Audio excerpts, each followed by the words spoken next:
Oh, yeah. What's up, ladies and gentlemen, and welcome to episode 28 of the Sailor Jerry podcast. My name is Matt Cothran. I am still your host.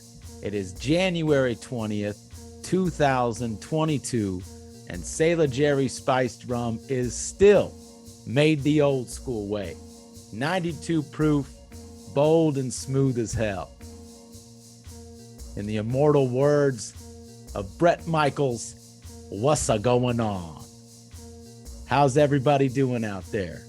It's been a lot happening. This year has really jumped off to a quick start. It's been a little bit chaotic, if I'm being honest. It feels like 2022 is a wild horse, and we just need it to settle down. Easy, girl. Easy, girl. I know there's a bunch of you out there that probably feel me. We got the Coachella announcement made. Kanye, Billie Eilish, and Harry Styles are the headliners.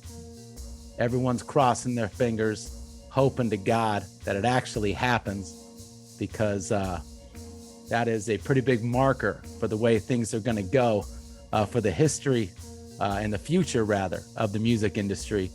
This year, concerts, festivals, all of the above. If Coachella goes down, that's a good thing.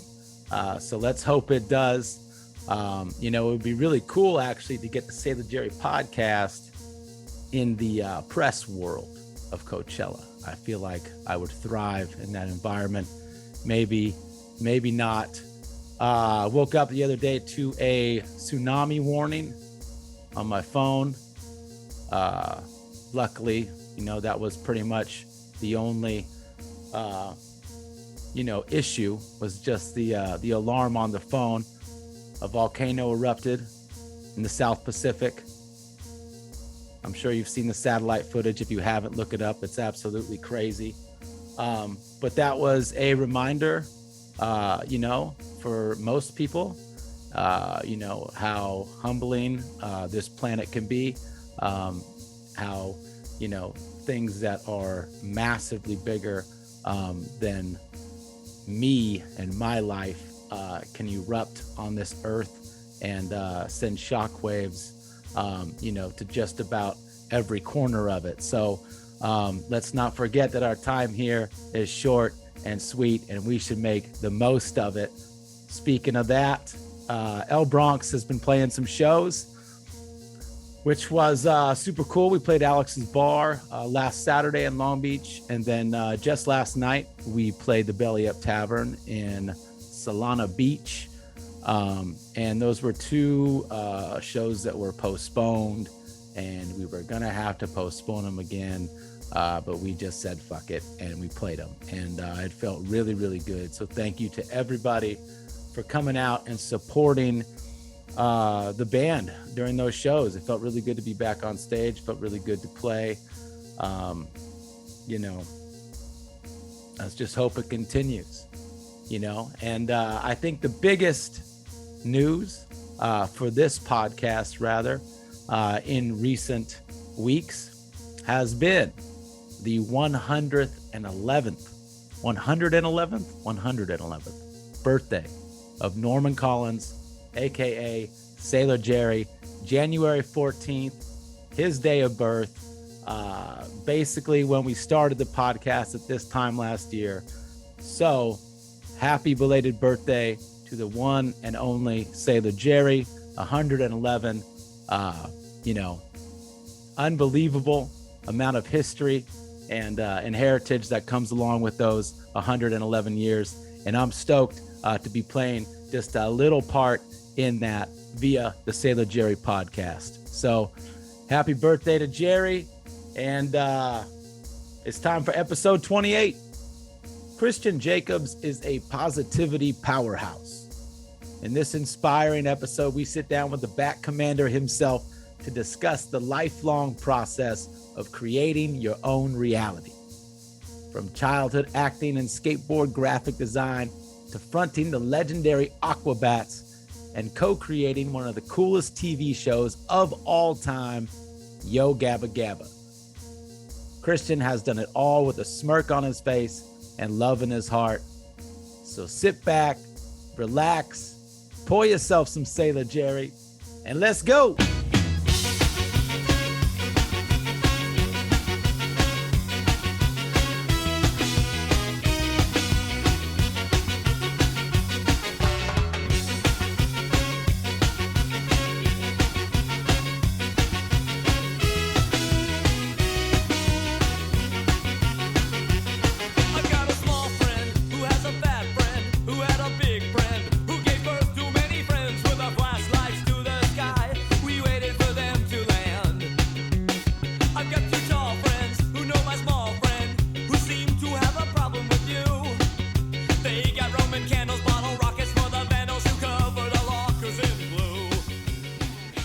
Yo, what up, man? Hey, how are you?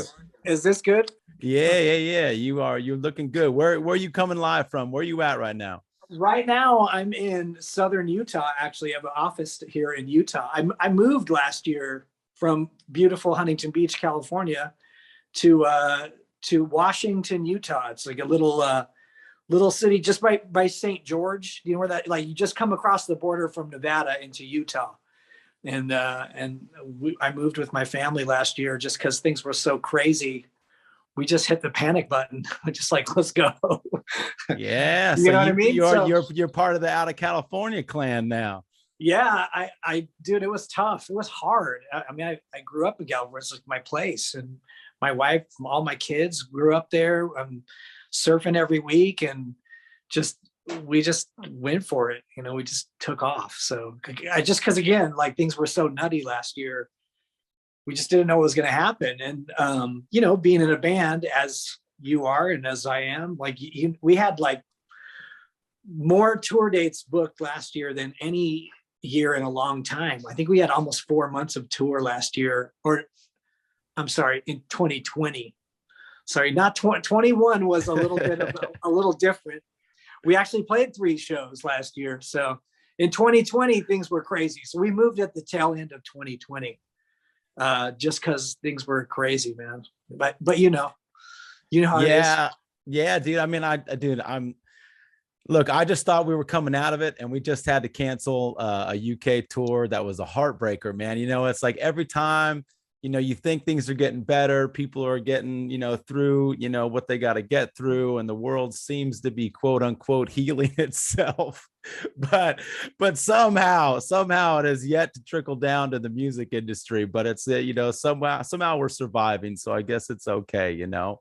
I know, you know, for what it's worth, that we, you know, being in a band and touring, it's kind of tough knowing that we're non-essential, you know, like but it kind of feels essential. Like, I think coming together, you know, whether that's like over a sports game or like religion or church, or people coming together to sing and, you know, be around each other, even just to start fights with each other. Like, there's just something like spiritual about it, you know, and that's kind of necessary. And this kind of like, you know, separating everybody and keeping everybody apart, man, it's like it's a psychological they're doing one, you know what I mean? It's like, yeah, it's driving some people crazy, and it's freaking me out. So I like being around people, you know. So yeah, I feel you, man. It's freaking me out too. We had you know, we just had we did our first Mariachi El Bronx show of the year at Alex's Bar in Long Beach a couple days ago. And, you know, it was a show that had been postponed, and it was like, look, we just had to cancel this tour. You know, we don't want to postpone this again. All we want to do is play music. Show's sold out. Let's just do it. Let's just go. So we went and we played, and it was so awesome and so much fun. But dude, I'm not going to lie, it felt weird at first to be back up on stage, kind of, you know, and we played a show or 2 last year, but it was like something weird about it this time. It was like going back to something for the first time in a long time. I was like nervous, you know, before we went on and stuff like that. Yeah. First couple songs were a little shaky, you know, and then and then it all fell into place. And by the end of the gig, everyone was hooting and hollering and having a great time. So it felt really good, but it's crazy how unpredictable it is right now, not knowing what's going to happen, you know? Yep, totally. I'm with you. And So with that being what it is, that's why we decided like, hey, a lot of my work right now is remote and, outside of the band, let's just go hide out a little bit, because so that's why we came and, we ducked out of California, which I never thought I would say. I just never thought I would do it. Like but I'm actually glad we did, because it's a little bit less hectic, I guess. You know what I mean? So when you compound all that on top of traffic and on top of people and people are freaking out, it's like, it's a little more like country living out here. So it's a little chill, so. Yeah, I think that's the move. And I think it's for a lot of my friends with families, it's been the move to get out of California, just because it's just become super hectic here and it's super unpredictable, super expensive. It's kind of crazy out here, but for a podcast savage like myself, who's just hanging out in his bedroom, it's not too bad. It's not too bad. What's wrong with that? Yeah, my buddy Jimmy, I don't know if you know Jimmy or Riggy, but my buddy Jimmy and I were doing a podcast. We wanted to have you on it, and we haven't done it for a while, but doing this makes me want to do it again. Like, it was super fun. We had a podcast called World's Best Dad Podcast, and it was like, couple of dads just with no business being dads or no business doing a podcast, trying to do a podcast, but it's fun, just chatting and talking and dude, it's been a lot of fun, dude. I'm super stoked to have you on. So thank you, man. I appreciate it. Matt, come on. I know. And we've worked together too, which is awesome. And we'll get into that. We go way back, but let's start with you, my man. I want to go back. You were raised in California, but not born in California, right? Where were you born? So yeah, I was born in Idaho, actually. Rexburg, Idaho is a tiny town in Idaho. My dad was teaching school. He was an elementary school teacher, and just 1972, living in the sticks. And then a couple of years later, we moved to LA. So I moved to LA when I was about 3 or 4 years old. 75. Yeah, that's probably about right. 75, 76. But then I've been I grew up in LA. So like, where'd you move? What area did you move to when you moved out?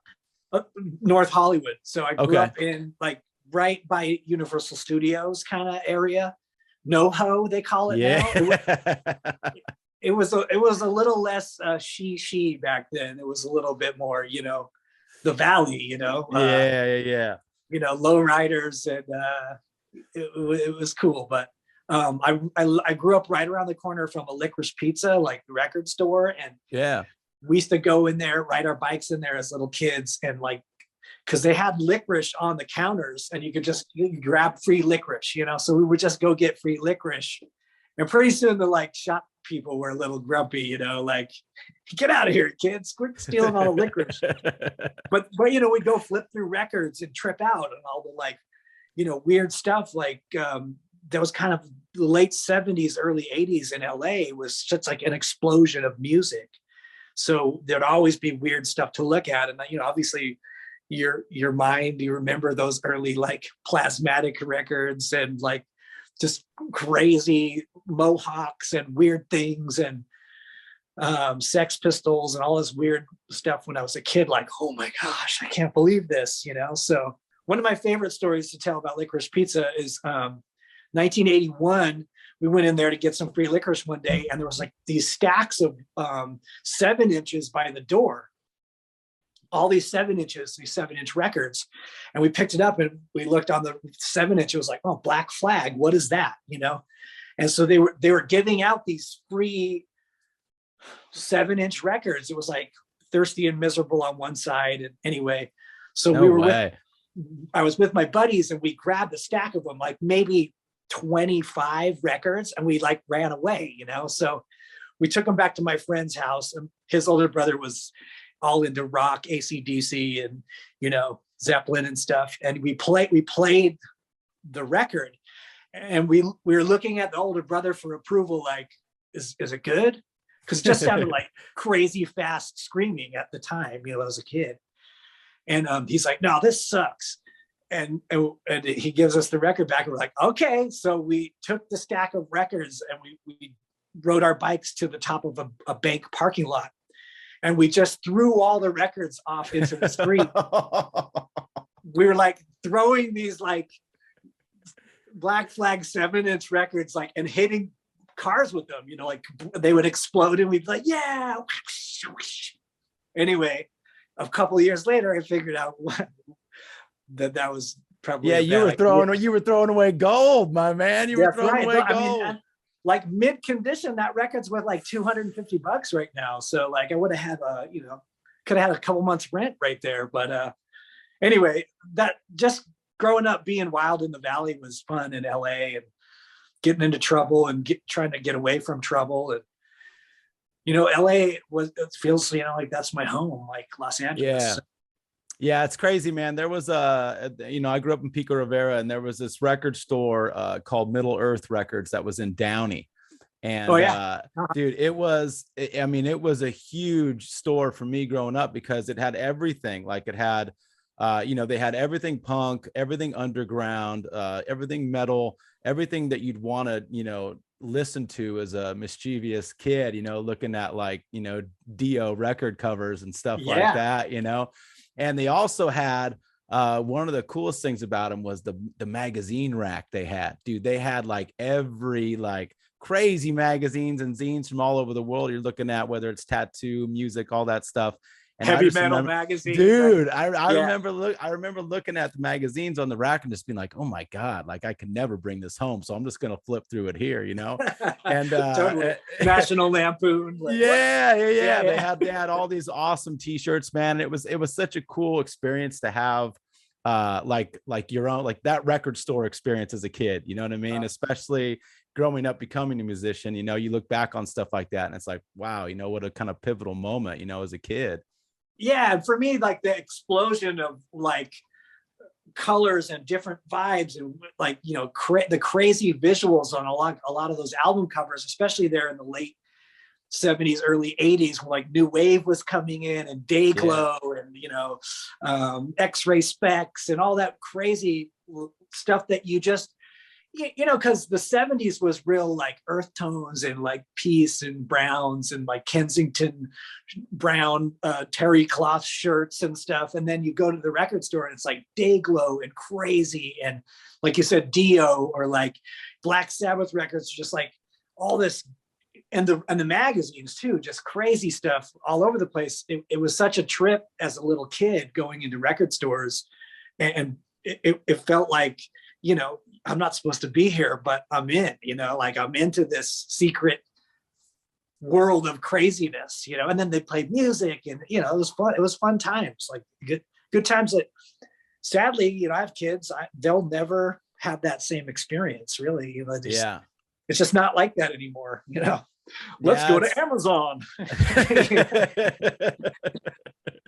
Yeah, it's crazy. So you were like, probably 10, 11 on like in, 81, 82, like kind of peak Black Flag era, I guess. And so I was depending on who you talk to, peak Black Flag era, but the early Black Flag era.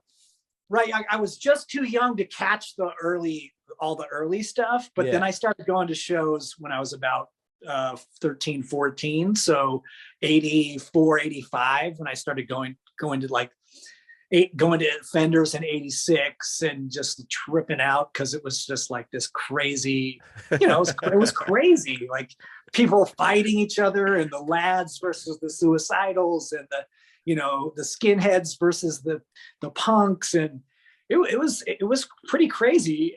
It was crazy time, it was a crazy time.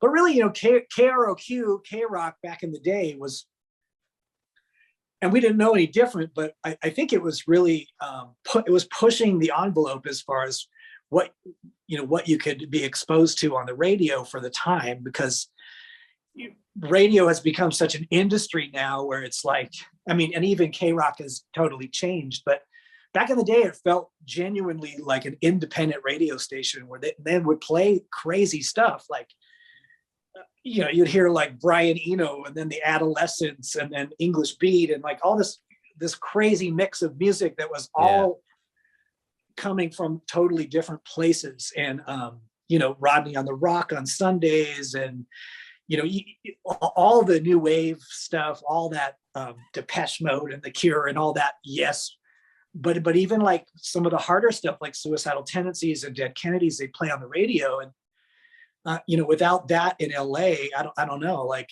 I definitely wouldn't have caught on to all that. But you just don't ever really find weird stuff on the radio anymore, or like new stuff. I mean, sometimes, but that also has to do with being older.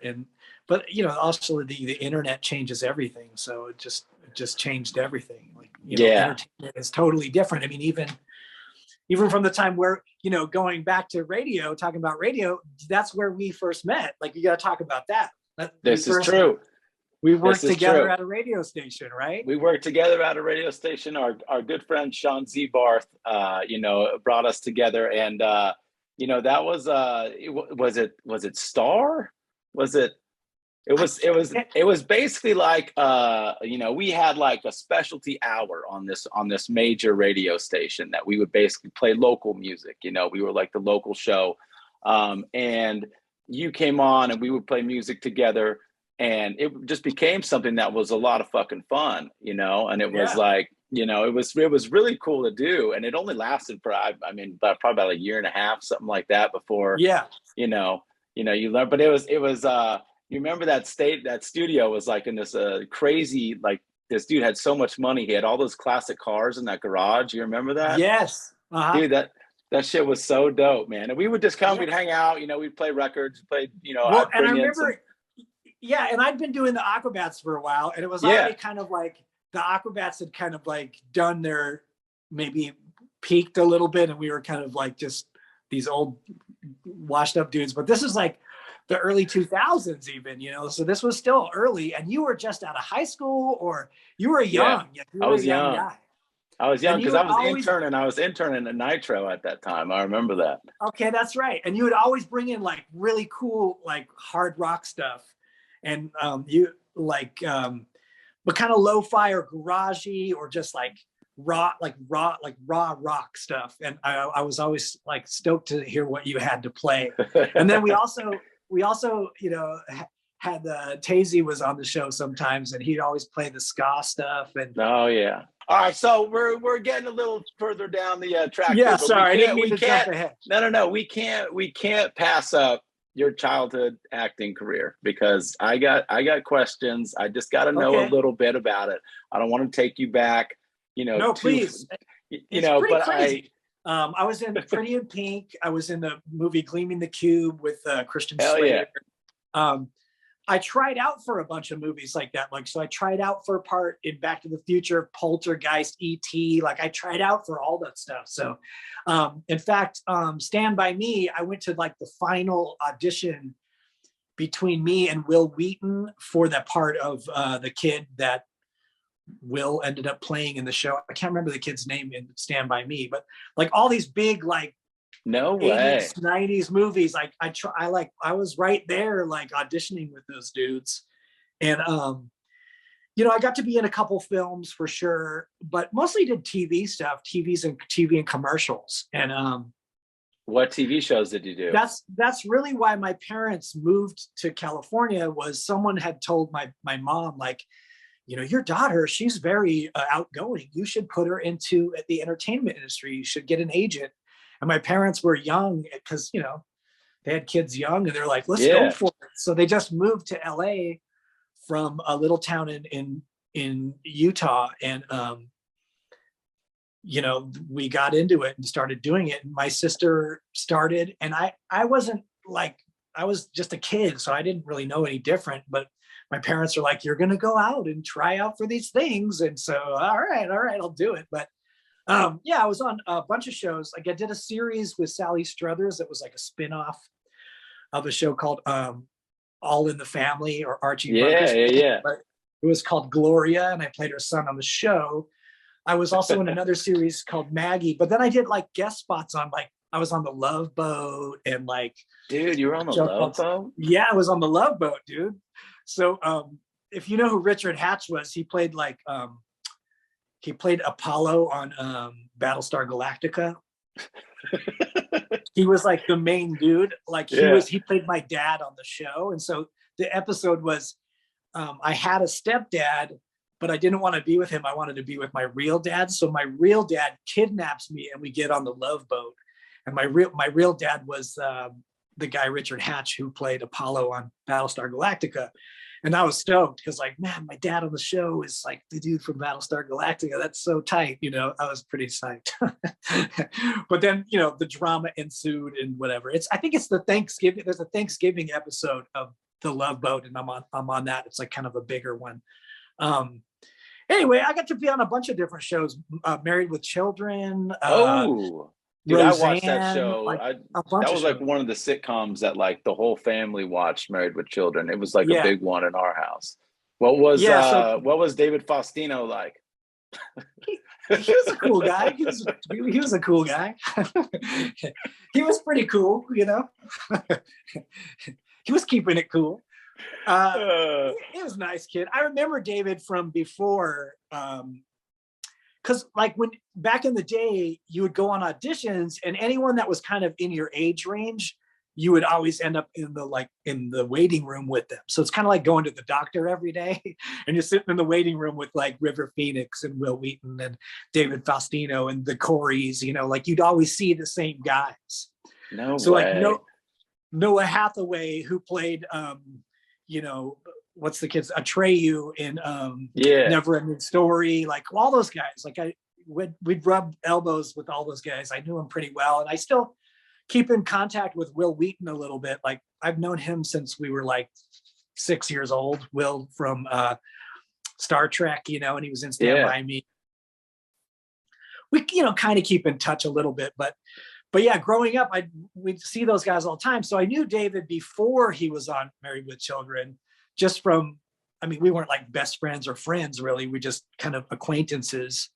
And then he got on the show, and he'd been on the show for 3 or 4 years, and he was the big man on campus. You know what I mean? Might not have been a tall guy on campus, but he was a big dude. Not very tall. But Bundy, man, that's a trip, dude. So you were living in the Valley, doing acting, taking in, you know, every day, like, dude, that's rad, dude. And when did that kind of, you know, we drive over the hill a bunch, and we, you know, come from the Valley, go over the hill, and we were always driving by, even as a little kid, like the Starwood, like all these legendary like punk clubs as a kid, and you'd see people out in front, or like the bands are playing, and like right on Santa Monica Boulevard, you'd see like all that mayhem going on, and you know, your mind starts going like, I want to see what that's all about. So when any kind of stuff happened towards music, it was always pretty interesting. Like that was kind of what I wanted to get into on the side, and of course getting into skateboarding a little later as well, like it had a big impact on what I wanted to do and get into music and art and all that stuff, because skateboarding is so rad, you know. So did you work for Birdhouse? I worked for Blind Skateboards. Okay. So I was in that movie Gleaming the Cube when I was 16. Actually, I was 15. And I remember like I had to take 8 weeks off of school. I took 8 weeks off of school, and my grades just took a dive, right? But I was just I was skateboarding every day and hanging with those dudes. And through that, I met, you know, Otis. Bartholomew. Yes. I met through Tony Hawk from Gleaming the Cube. And then I just barely had moved to Orange County because my parents divorced. My mom moved to Orange County, and Otis was like, come on, kid, I'll show you around. And I'm like this 15, 16-year-old kid, and Otis is taking me to shows, and he's introducing me to like all the skaters that lived in Orange County, because Tony lived in San Diego. So sometimes we'd go down and meet at Tony's house, but then Otis would come up and be like, hey, I'm by Brookhurst, you know, like, because he likes to say Brookhurst so much, but he's like, I'm coming up. And he introduced me to Mark Gonzalez and Jason Lee.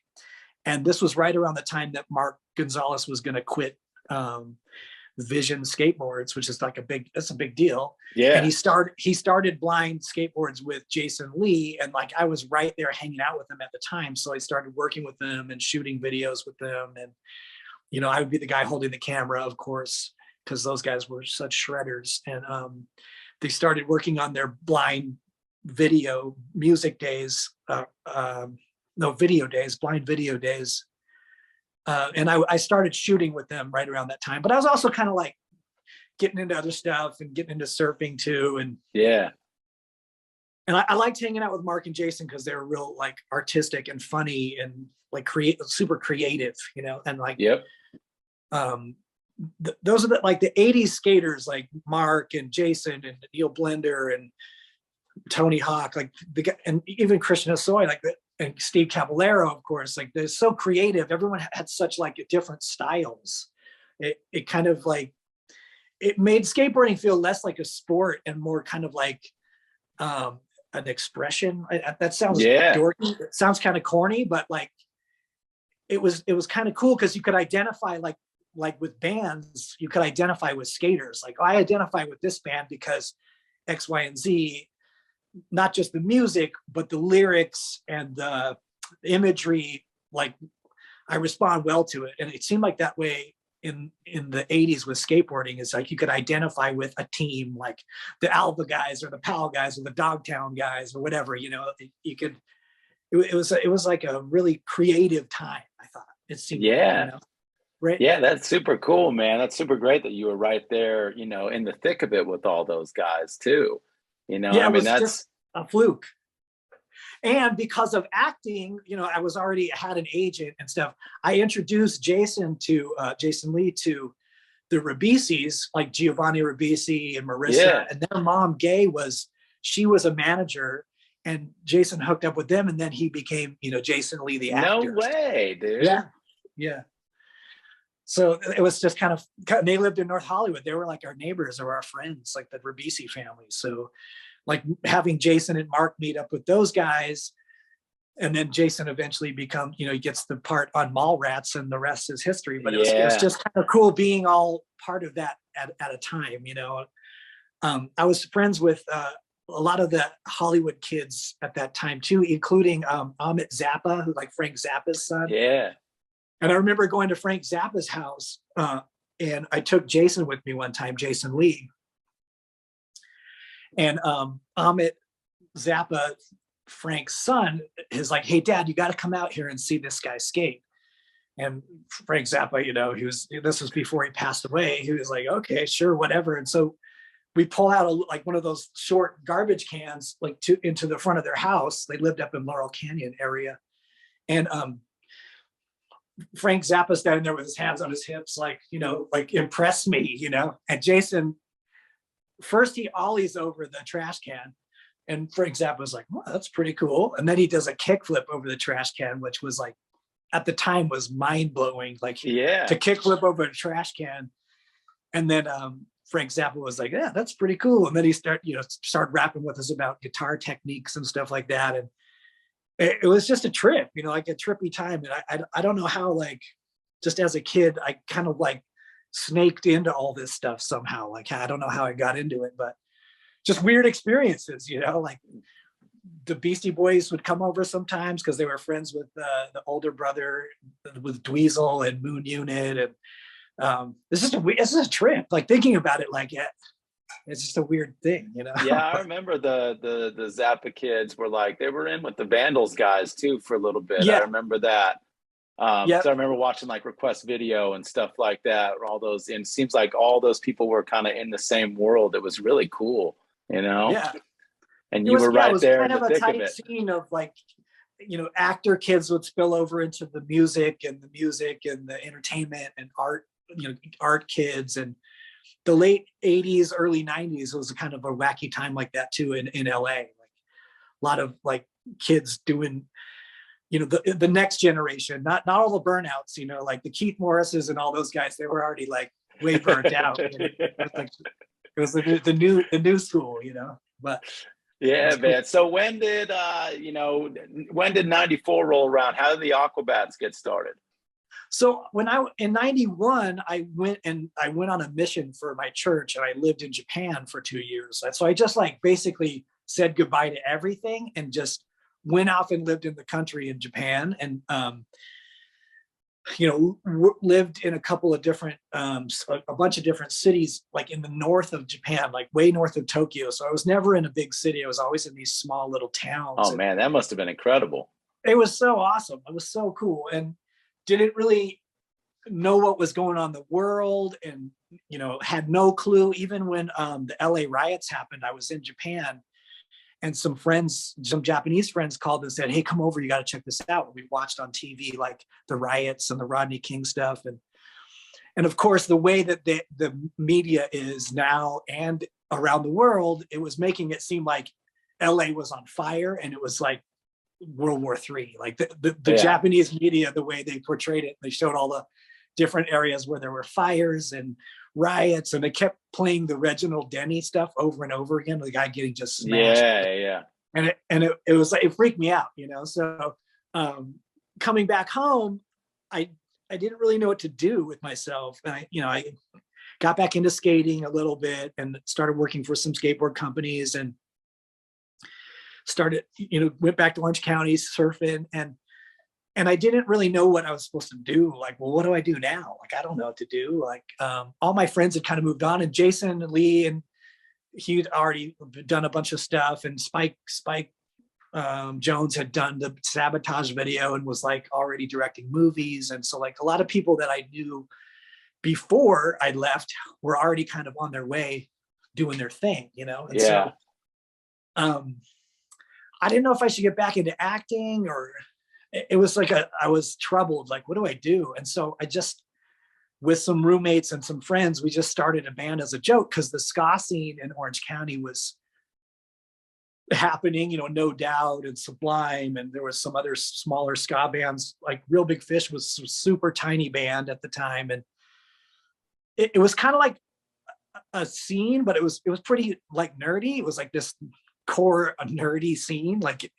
And I went to a couple shows with my brothers, and I was like, this is actually pretty fun. And I didn't ever take it super seriously, like buy a Vespa or like, wear a suit or whatever. But like, we just thought it was fun. Like, it was fun. And it kind of reminded me of the old days of punk, where there was a small group of people that were into it, and those people all like backed each other up. Yeah. Because the whole world outside hated them, like, in the early days of punk, or at least in LA, like if you had short hair, this is like 1981, you'd get beat up, homophobic. It was bullies. There was people, anyone but the punks, like hated the punks, and the punks all helped each other, and that was kind of how it was for skateboarding, and that's how it was for punk. And it felt like that in the early days of the ska scene in Orange County, that like most people thought the ska kids were dorks, and nerds. And I just thought it was kind of fun, because people were dancing and having a good time. And so we were like, well, let's just start a ska band and just be ridiculous, like just be stupid. And that's where the Aquabats came from. Just like being bored, and like, because I couldn't take myself seriously playing ska. And this is nothing I don't hate ska. It's cool. I like it, but I was never a ska guy. I wasn't like, 100% ska and nothing else. Like I love punk rock. I love rock and roll. I love heavy metal. I love hip hop, So playing ska was fun, but I couldn't take myself seriously doing it. So we had to come up with the kind of, Buck Rogers Devo thing that it kind of justified doing what we were doing. Does that make sense? Like, yeah. No, it's like, absolutely. how can you take yourself seriously playing ska? You're like an Orange County nerd surfer white guy. I'm like, okay, well, here's how we could do it. Let's just wear dumb costumes. Yeah. You know what I mean?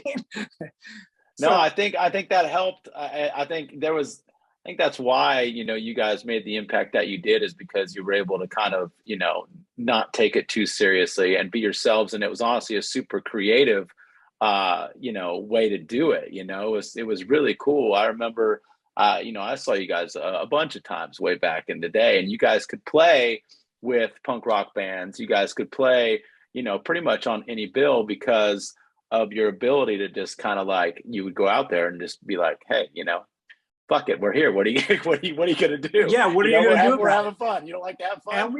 And I loved the like opposition, or like I loved it when we play with other bands. Like we play with HFL and the Whitecaps and all these like kind of hardcore bands of the time. Like we played with a bunch of those bands early on, even like Strife, and like we played with Ignite a few times, like a bunch of like more hardcore bands.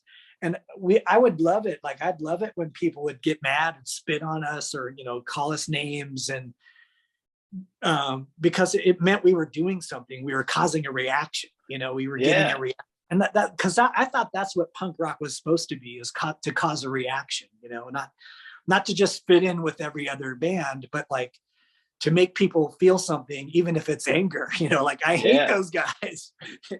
You know, I kind of, we kind of dug it, and we liked playing with those other bands, I think, because we understood where they were coming from, because that's really where we were coming from as well. Like we liked all those bands, like, you know, we played with Guttermouth and bands you wouldn't think that we would play I saw with. you guys with Guttermouth. I saw you with Guttermouth a couple times. Yeah, and we were friends with those guys. Like I went to school with Scott's little brother, and Mark Adkins from Guttermouth used to come see us play like on his own. Like we would just be playing some bar or something, and he'd show up. And we'd be like, dude, what are you doing? He's like, I love you guys. You're awesome. I'm like, wait, this is Mark from Guttermouth. Because we're just doing something silly and fun. And it was like, it was lighthearted, which was kind of going against the grain in our own way, you know? But I think people were like, you know, I think people were stoked on that, because especially at that time, and I know you remember how violent the scene was for a little bit there in the mid 90s, you know, it was like super, especially in Orange County, it was crazy. So I think you guys brought in an element of, you know, so just something different, you know, that wasn't so, like you said, it wasn't so, you know, like you don't have to be into, you know, Less Than Jake or Dance Hall Crashers, or specifically like this is like a you know, real, you know, we're ska all the way. It was like there was an angle, there was humor to it, there was something going on that was different from everything else. And you were playing in the, you know, you were playing in the shit with the craziness. So and it was crazy, and we were like ready for it. Like we were ready, like, okay, are you going to jump up on stage, and are we going to go? Like, let's go. And we weren't really afraid of it. We were making fun of it. Like we were having fun, you know? And I just remember people would get really, really angry. Some people would get really angry. And then other people saw what we were doing and were like, I like that. Like, I like that these guys aren't afraid, because we weren't really afraid. We weren't really a good band, and we weren't really doing it to be like U2 or something. You know what I mean? We just liked being in a band and having fun. And like, I felt like that was kind of pure in its own way, you know? And so, so we stuck with it. And because along the way, we had a fan club and have friends, and now we have a ton of fans that are like, you know, they get it, and it's fun. It's fun to keep playing. I can't believe we've been doing it like over 25 years, dude. That's a trip. Dude, that's amazing. I like how, you know, everything kind of rolls into this, you know, because you got childhood acting, you got, you know, the record stores, you got skateboarding, graphic design, you know, coming up with all that. You got the music life, you got becoming the front man of the Aquabats. All that's kind of feeding into, you know, what is a major moment in your life, which would be the birth of Yo Gabba Gabba. So how did that all come about? You know, I want to dive into that, because there's so much to go on. We got to do it, and it was fucking awesome. Yes, but you know, one of my favorite episodes. Yeah. So how did you kind of come up with the idea? I know you co-created it. How did it kind of all come together? So, I mean, really it goes back to, you know, guys my age. I'm in a band. The Aquabats have a, like, you know, seminal hit in LA with the Super Rad thing, and Golden Voice is backing us up, but it didn't really pan out. And Golden Voice ended up, you know, taking a big hit on Coachella. And here I am, like, I think my band days are done. Like we'll keep doing it as a part-time thing, but it doesn't look like the Aquabats are going to last. And I'm married, and, you know, I have 2 kids now, and I'm just thinking about it, like, wow, what am I going to do? And just watching TV with my kids and watching what they were watching, it just made me realize that there was kind of a gap.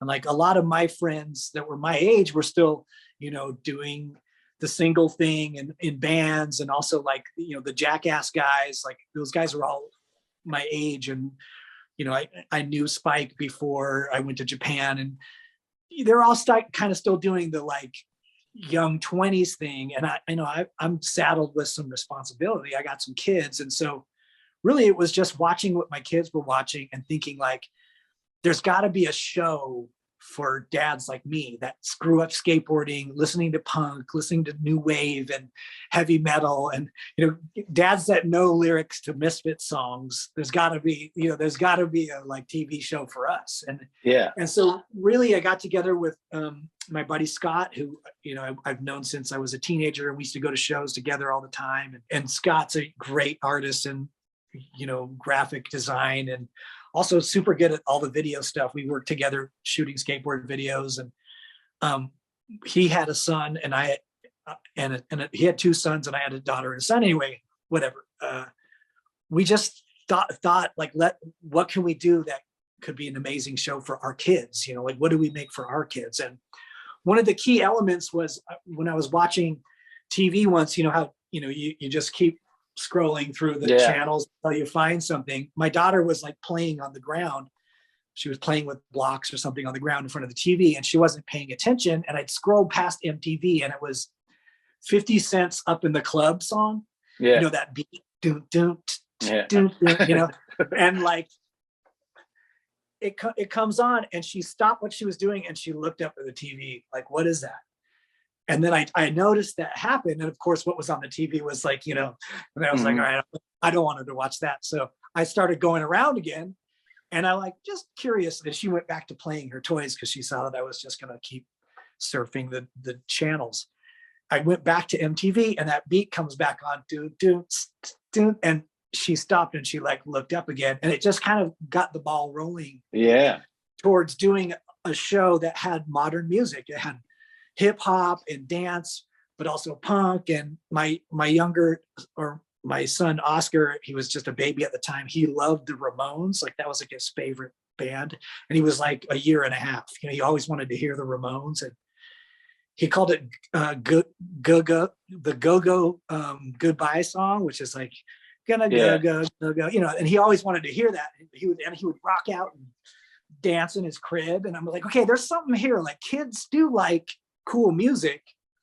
They don't need to learn about 53rd and 3rd or whatever. They don't need to learn about like, they don't need to learn about being high on Chinese rocks. But if we could appropriate that music into something fun and cool and put it in this like super colorful candy shell, which of course, like all the art on the show is super heavily influenced by like what we grew up watching, skateboarding. And also there's like a big Japanese element in the show because they lived in Japan. So just tying all that stuff together, it just, one thing led to another. And, there's plenty of stories I could tell about like magic stuff that happened to help create the show.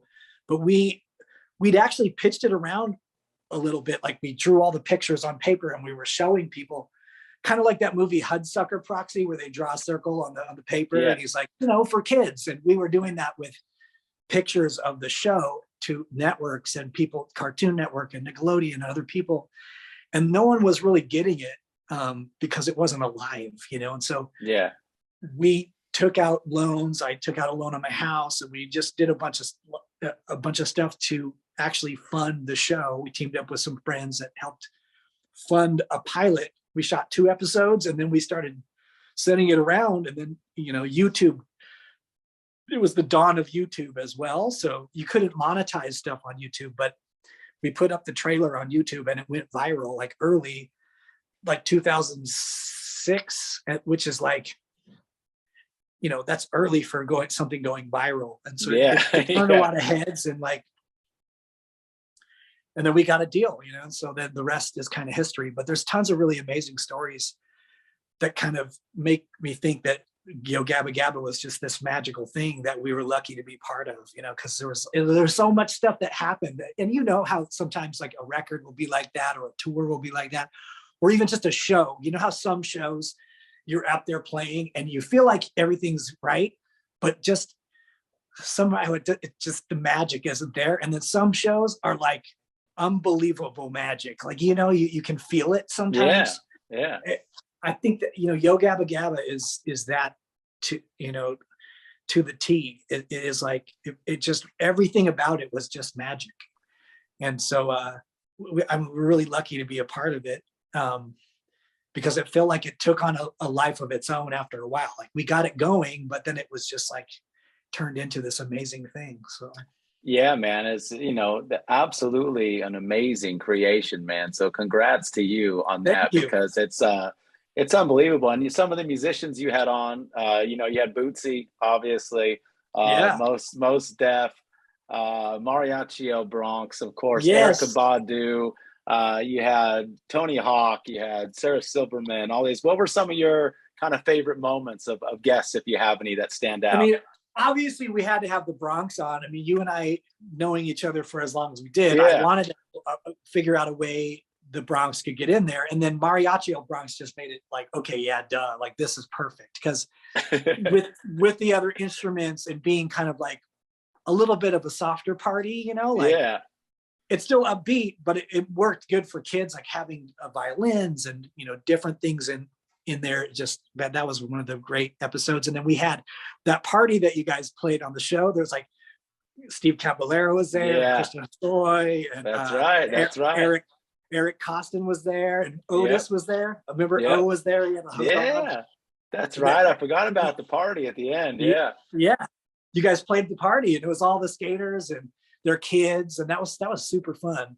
Having Devo on the show was amazing, because since I was a kid, I mean, that was one of the bands that not just musically but visually like left deep impressions in my mind, especially in the early 80s when you go into that Licorice Pizza and you see like the Devo artwork, and it was just like, that was one of the first records I remember seeing and being like, I want to hear this. And it was Are We Not Men? We Are Devo with the Chichi Rodriguez head, actual side.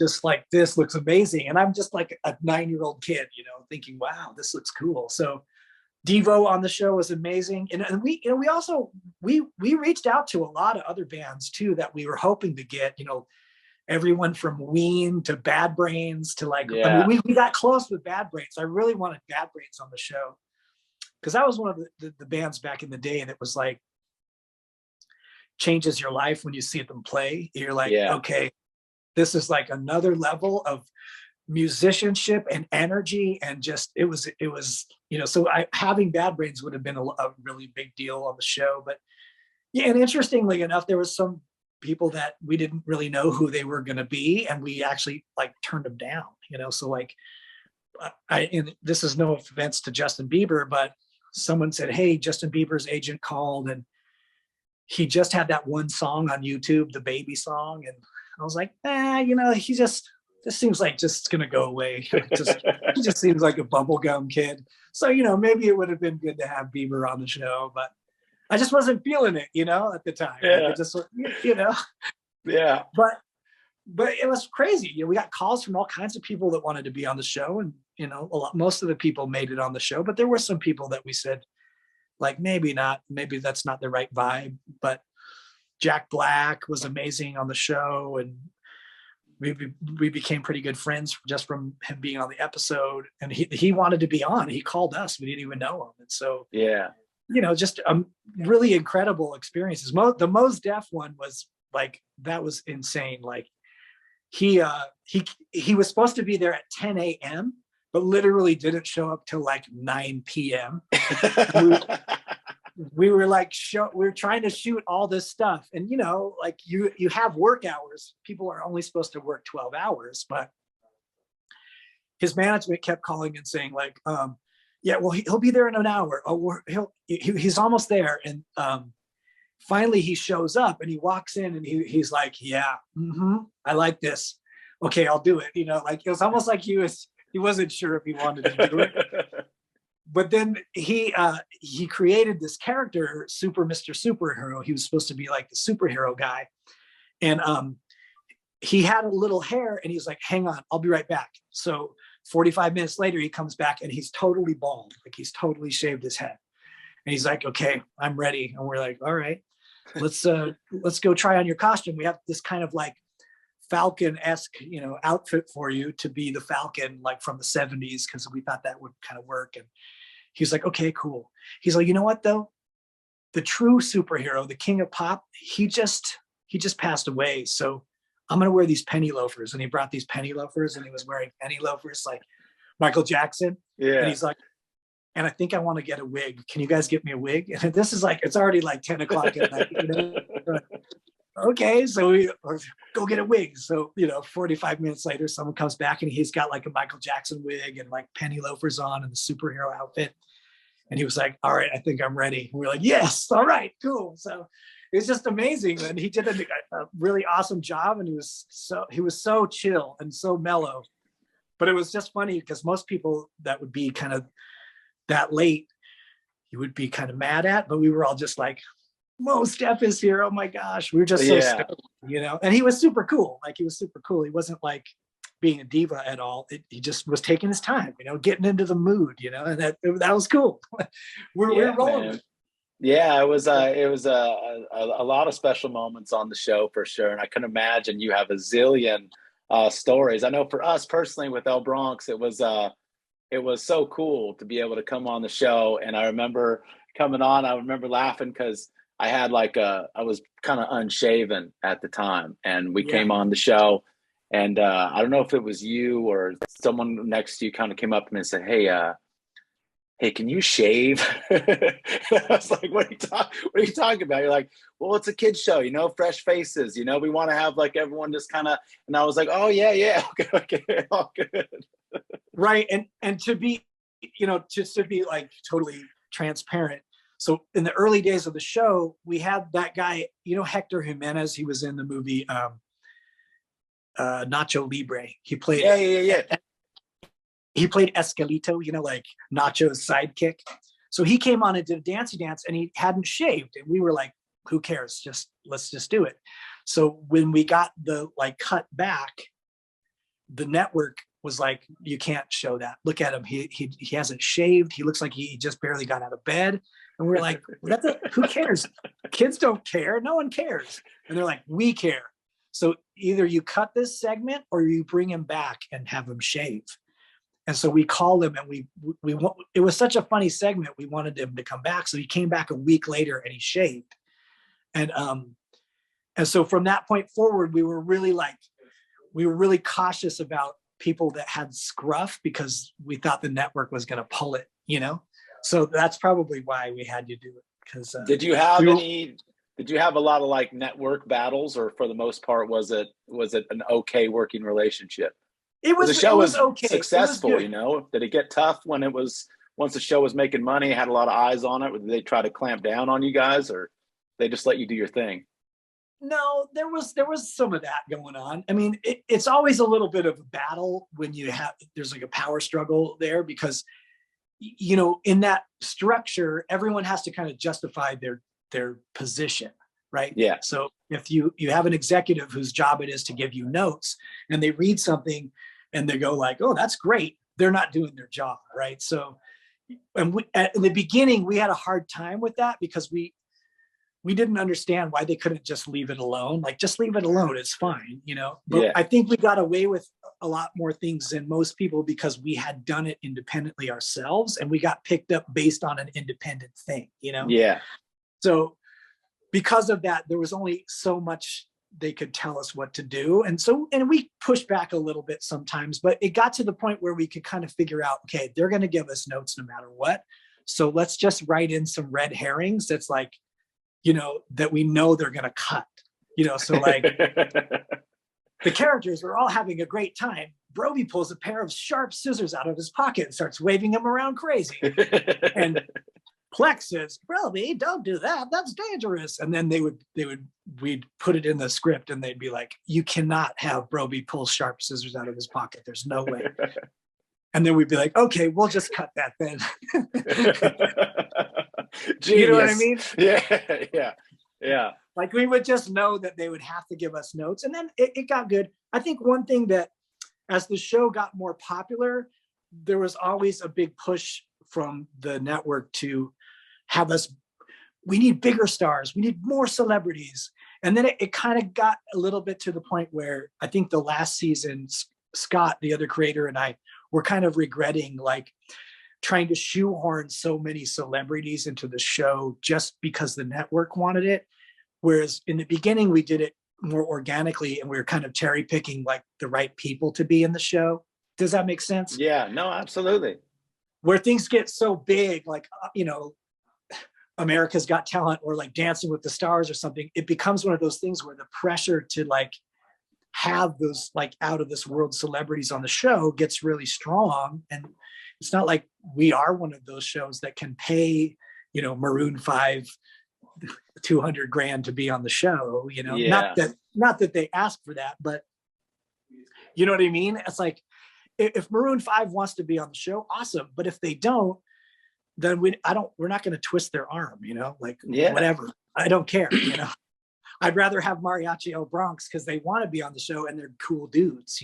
Does that make sense? Yeah, no, absolutely. But we get some pressure from the network, like, well, who are these guys? Like, we've never heard of them. Well, you never heard of Yo Gabba Gabba either before it became a hit. So chill.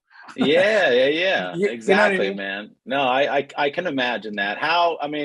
When the show final episode was 2015, right? Yeah. Well, that's when the final episode aired in 2015. We actually stopped shooting in 2012. So like that was the last time we shot a show. Was damn, really? 2012. That's 10 years ago. Is that 10? So how did it end? Did it end bad? Did it kind of just fizzle out, or were you guys just over it, or what happened? No, it's real complicated and it's very political. So sucks, man. I don't want to slight anyone at the network, because everyone we worked with the network, they were great, and they understood what we were trying to do, and we understood what they were trying to do. So we weren't mad at them, and we had a good relationship. But ultimately, it became one of those things where we have joint ownership of the show, and also the show was being licensed by Nickelodeon. So everyone's desire for what came of Yo Gabba Gabba was different. And ours, as the creators, we just wanted to keep going and keep making fun, awesome shows, and keep inspiring kids and keep showing kids about art. And, we had Mark Mothersbaugh teaching kids how to draw, like, that's amazing. You know what I mean? Like, that blows my mind that we get to do that. But then the network, they're looking for ratings, but they're also looking for the upside, like what's the business side of things. And if they're just licensing our show, they don't own it. So when our show starts to do better than some of the shows that they own, it becomes like a conflict of interest. Does that make sense? Yeah.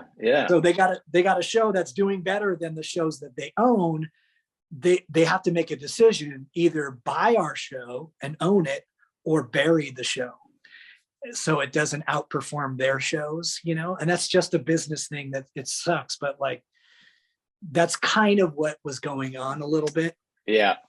And then we have partners too, that they're more about the business than the creative. And, it just got a little hairy, because the show was wildly popular internationally all over the world. And then who owned it, who was the owners of it? And unfortunately, it wasn't 100% us. So we had, the licenses here, and we have a business partner here. And then it just becomes like a tug of war at that point, what to do with it. So the good news is that we've been fighting for like this last decade to try to bring it back.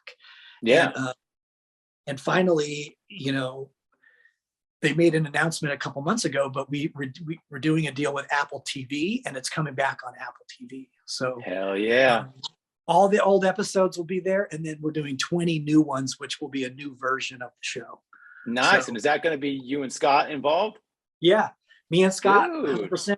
DJ Lance Rock, the whole team, we're coming back. So I mean, we'll see. Again, it's like, in this world that we live in right now, you just don't know what's going to happen week to week. But that's what's on the chopping block right now. That's what we're looking at.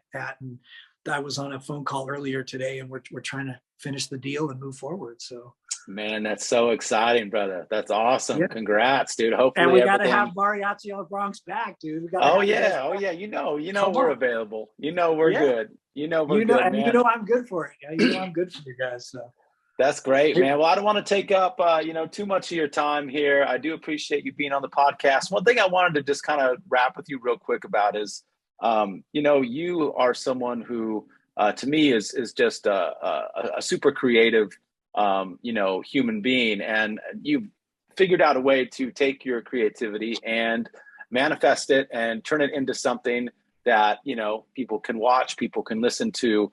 You've made a career out of it. So I was just wondering, what sort of kind of advice might you have for people who are looking to, kind of establish themselves creatively? Is it a discipline thing? Is it making mistakes?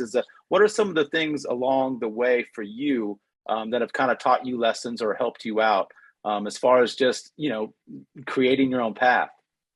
I think, staying positive, PMA, like that's like a pathway for life. You have to try to stay positive and look at life as like an amazing thing it could end at any minute. So live it out like you can. And that doesn't mean just like rage and party until you die. It just means like, every day's a gift, and be positive about it. And even kind of the Stoic philosophy of whatever happens, even if it's negative, is something for you to learn from and to grow from and be grateful for. Wow, like that was really terrible. That sucked. I'm grateful for that because I learned a lot of things about myself. I learned about things about other people. I mean, that's one thing. But when you were asking a question, I think the first thing that popped in my head was I've always felt like if we don't do this now, it's never going to happen. Like if you got to have that clock inside of you that says, if you don't do it now, it's never going to happen. You got to go do it. And now more than ever, and you know this, and I know this with YouTube and, Pro Tools and whatever, like you can do anything you want to do. If you have the drive, you could do it.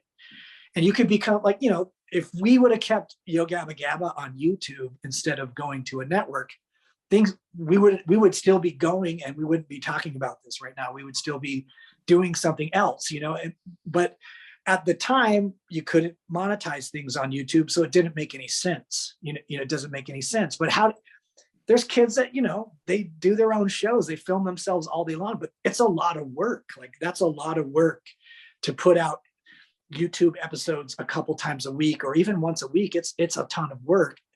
But those kids are driven, and that's why they're there. Not because they're like amazingly gifted or talented. There's so many people that have talent. Everyone has gifts. It's just that drive. Like you got to go do it. Like you, Matt, you love music, and you weren't going to let anyone tell you couldn't do it.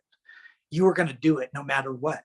And it's that kind of thing that I would tell people that are getting into it. If you love something, don't let anyone hold you back. Like you just got to do it. And if you don't do it now, it will never happen. Like, go do it now. You know what I mean? And I look at Aquabats, like we wanted to make an Aquabats show since 1996. We were trying to do a TV show, and the proper Aquabats TV show didn't come out until 2011. But like every moment we were like, we got to do this now. We got to do this, and we made some mistakes along the way, and we did some versions of it that didn't work out, but we never gave up. We never gave up on our idea or our dream. And so I would say, even if you're working part-time or you're doing something you don't like doing, just consider it what it is. It's part-time until your dream comes true, but don't ever give up, right? You just can't stop. Right? Yeah. You have to have that urgency in you that said, if I don't do this now, it will never happen. So do all you can do, and then let Providence take over, do everything you can possibly do to put yourself into position to do what you want to do, be creative, make money being creative, whatever you have to do. And then if you've done all you can do, then just let